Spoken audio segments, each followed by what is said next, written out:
Tony Stark Iron Man issue 11 sees Stark Unlimited personnel celebrating the destruction of the hacked Escape. Aaron contacts Jocasta and tells her Tony took down Motherboard, but then he suddenly vanished. Telling his wife he will see her soon, he logs out as Jocasta turns her attention towards the still rampaging Controller, who thanks to the champions is being kept busy. Jocasta finds it troubling, however, since the GPS systems say that Tony is at the battle's location, but Janet can't seem to find him. Sunset meanwhile learns from Arno that Tony is floating in space with no oxygen or AI to power his suit. The woman is happy they now just have to wait for Stark to be dealt with, but Arno surprises her by activating the Iron Man armor, bringing his brother home. Sunset is forced to tell Rhodes about Tony crashing to Earth, and using the half-functioning Manticore, he catches Tony as he awakens. Tony sees that they didn't shut down Escape fast enough and the Controller is now too powerful, but he has an idea, and it involves the 3D printers in the Banetronics factory. Getting the security codes from Bethany, Tony begins to build a new armor. As the champions fight off Controller, Janet checks on Tony, who is in the process of building the Godkiller armor, trying hard to do it quick since thanks to returning to his real flesh body, the ideas he had in Escape are beginning to fade. He reveals that Escape confirmed his true fears, that he's not the original Tony Stark and only a genetic duplicate. Having to worry about that later, Tony finishes up his armor, and just in time too, as the champions are all but defeated by the unstoppable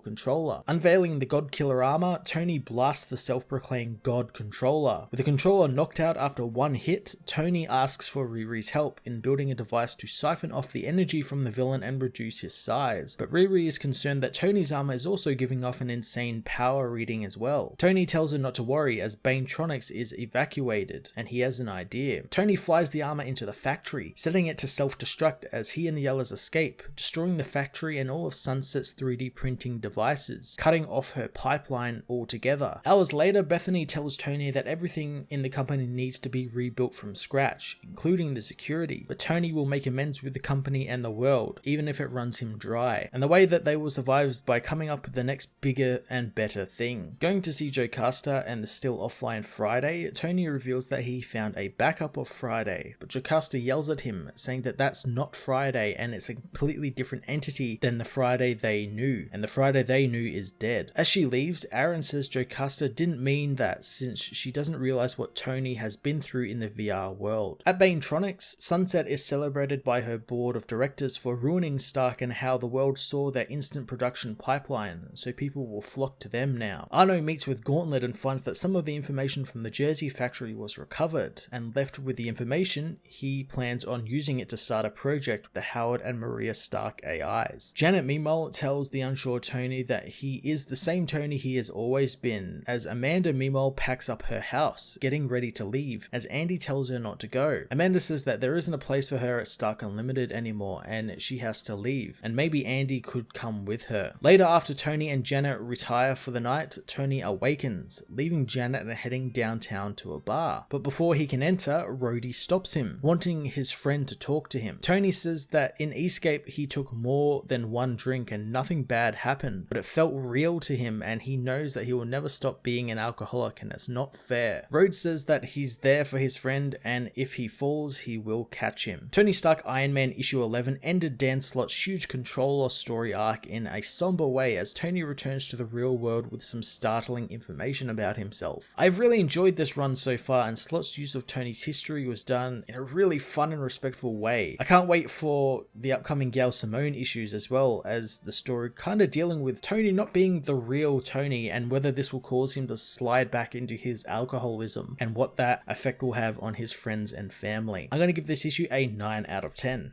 Hey everyone, thanks for watching my newest video. If you enjoyed it, you might also like to check out my other reviews here on my channel. You can also follow me on various social media platforms like Twitter by searching Matt_FOS, or even join the Comic Multiverse Discord server and chat with other comic book fans including myself and Joel from Cape Joel. Want cheap comics and trades? Head over to the book depository with the link in the description to get the cheapest trades and comics around, along with free shipping anywhere in the world. Until next time, this has been Matt of the Fortress of Solitude. Thank you so much for watching.